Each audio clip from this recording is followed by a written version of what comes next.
आप देख रहे हैं लाइव इंडिया हर पल। नमस्कार, लाइव इंडिया में आपका स्वागत है। मैं अनिल सम्राट। देखिए, जन स्वराज पार्टी के प्रमुख हैं प्रशांत किशोर, लेकिन एनडीए की इतनी प्रचंड जीत उन्हें पच नहीं रहा है। उन्होंने सीधे सीधे कहा है कि बिहार के लोकतंत्र का जो है ये अन्याय हुआ है बिहार के लोकतंत्र के साथ। इतनी बड़ी बात उन्होंने कह दी है। उन्होंने कहा है कि बिहार के में लोकतंत्र के साथ एक बहुत बड़ा अन्याय हुआ है। इतनी बड़ी बात उन्होंने एक बार फिर कही है। हालांकि आपको बता दें कि मौन व्रत आज उनका था और उसके बाद मौन व्रत टूटते ही ये शब्दों से इन शब्दों का इस्तेमाल किया है। उन्होंने कहा है कि हम चंद लोगों ने जब पैदल यात्रा शुरू की थी, चंद लोग हमारे साथ थे, लेकिन एक कारवां बना और लाखों परिवार बन गए, लाखों लोग जन स्वराज से जुड़े। उन्होंने कहा कि बिहार में लाखों लोगों के मन में यह आशा रही कि बिहार भी बदल सकता है, सभी को स्वतंत्र होकर वोट डालने का अधिकार होना चाहिए। लेकिन ऐसा पहली बार हुआ कि समाज के गरीब लोगों का वोट खरीद लिया गया। वो सीधे सीधे बिहार में जो एनडीए की प्रचंड जीत है उसको लेकर बहुत बड़ी बात उन्होंने की है। पश्चिम चंपारण के सुदूर भितिहरवा गांव में गांधी आश्रम पर आप सब जुटे हैं। दो तीन बातें। पिछले 6-7 दिन बहुत कठिन समय रहा है। इसलिए नहीं कि जन स्वराज चुनाव हार गया, इसलिए कि बिहार में लोकतंत्र के साथ एक बहुत बड़ा अन्याय हुआ है और जन स्वराज की सोच से जुड़े हुए लोग, जन स्वराज को मानने वाले लोग, जन स्वराज परिवार के सदस्यों के लिए गांधी जी का भितिहरवा स्थित ये आश्रम हमेशा से प्रेरणा का स्रोत रहा है। तो जब हम लोगों के लिए ये कठिन समय रहा है तो हम लोग वहां पर वापस आए हैं जहां से इस सोच की, जहां से इस अभियान की शुरुआत करी थी आज से 3.5 साल पहले। यहीं से चंद लोगों ने पैदल चलना हम लोगों ने शुरू किया था।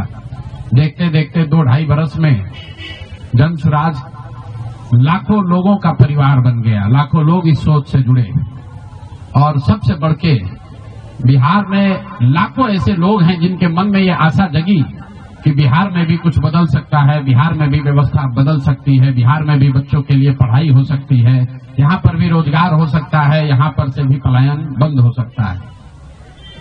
लोकतंत्र में चुनाव में हार जीत होती रही है। हम लोग चुनाव से जुड़े रहे हैं, ये कोई नई बात नहीं है, नई घटना नहीं है। लेकिन लोकतंत्र की बुनियाद में है वोट। सबको वोट देने का, स्वतंत्र होकर वोट देने का अधिकार होना चाहिए। स्वतंत्र भारत के इतिहास में पहली बार ऐसा हुआ है जब समाज का जो गरीब तबका है उसका वोट खरीद लिया गया। ऐसा कभी नहीं हुआ।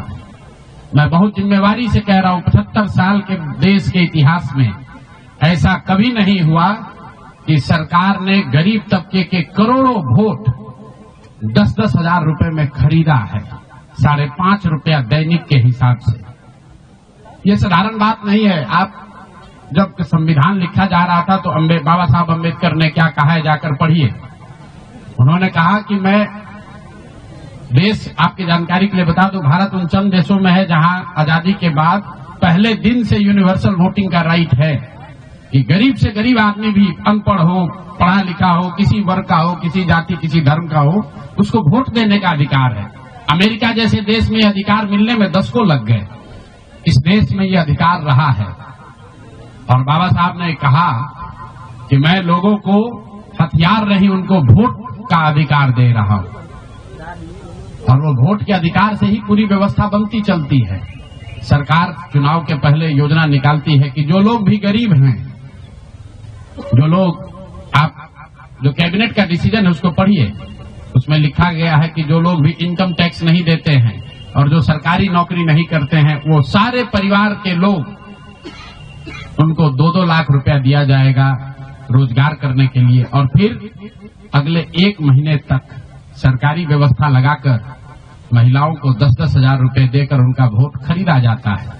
उनके पीछे सरकार की व्यवस्था लगती है, वो पैसा लेकर बदल ना जाए। उनको जीविका के समूहों से जोड़ा गया, उनको जीविका की दीदियों को उनके पीछे लगाया गया कि भाई तुम जाकर इसी पर वोट करना।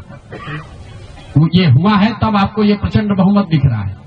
कल गांधी मैदान में लोग शपथ ले रहे हैं, शुचिता की शपथ ले रहे हो। हम लोग नीतीश कुमार को ईमानदार व्यक्ति मानते हैं। मैं व्यक्तिगत तौर पर उनसे जुड़ा रहा हूं।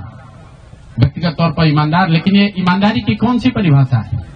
सिर्फ कॉन्ट्रैक्टर से और ट्रांसफर पोस्टिंग में पैसा लेना ही बेईमानी नहीं है। संविधान में जो बात लिखी गई है उसकी अवहेलना भी बेईमानी है। और ये सिर्फ बिहार का मसला नहीं है। मैं आपके जरिए पूरे देश के लोगों को ये बताना चाहता हूं, ये बिहार के चुनाव के परिणाम आप इसको गंभीरता से लीजिए। ये जनसुराज का मामला नहीं है। अगर ये चीज अलाउ कर दी जाए तो देश से लोकतंत्र खत्म हो जाएगा। कोई भी दल जो सत्ता में है वो कभी चुनाव ही नहीं हारेगा। किसी भी सरकार के लिए 15, 20, 30 हजार करोड़ रुपया कहीं से कर्ज लेकर भी लोगों से को बांटने में कोई दिक्कत नहीं, कोई कर सकता है। आप देखिए बिहार सरकार के पास पैसा नहीं था, कंटीजेंसी फंड से पैसा डाइवर्ट करके, वर्ल्ड बैंक का पैसा जो दूसरे काम के लिए था उसको डाइवर्ट करके ये वोट खरीदा गया है। और मैं बिल्कुल गंभीरता से दावे के साथ कह रहा हूं, कैमरे पर कह रहा हूं कि सरकार ने ये 10-10 हजार रुपए में वोट खरीदा है। अगर मैं गलत कह रहा हूं तो सरकार हम पर केस कर दे, हमको जेल में डाल दे, पीछे हटने वाले नहीं। गांधी जी ने जब अहिंसा की परिभाषा लिखी है तो उसमें लिखा है कि अन्याय का प्रतिकार होना चाहिए। हमारा कोई द्वेष नहीं है, हमारा कोई झगड़ा नहीं, हमारी कोई लड़ाई नहीं है, लेकिन ये अन्याय है। ये अन्याय जनसुराज के लिए नहीं है, राजनीतिक दलों के साथ नहीं है, कैंडिडेट के साथ नहीं है जो जीते और हारे। ये अन्याय उन गरीब लोगों के साथ है जिनको आपने 10,000 रुपए का लालच देकर उनका वोट खरीद लिया, उनके बच्चों के पढ़ाई का हक छीन लिया, उनके बच्चों के रोजगार के सपने को छीन लिया। ये अन्याय है और उस अन्याय के सामने हम लोग झुकने वाले नहीं है, जनसुराज झुकने वाला नहीं है। इसीलिए एक दिन का आकर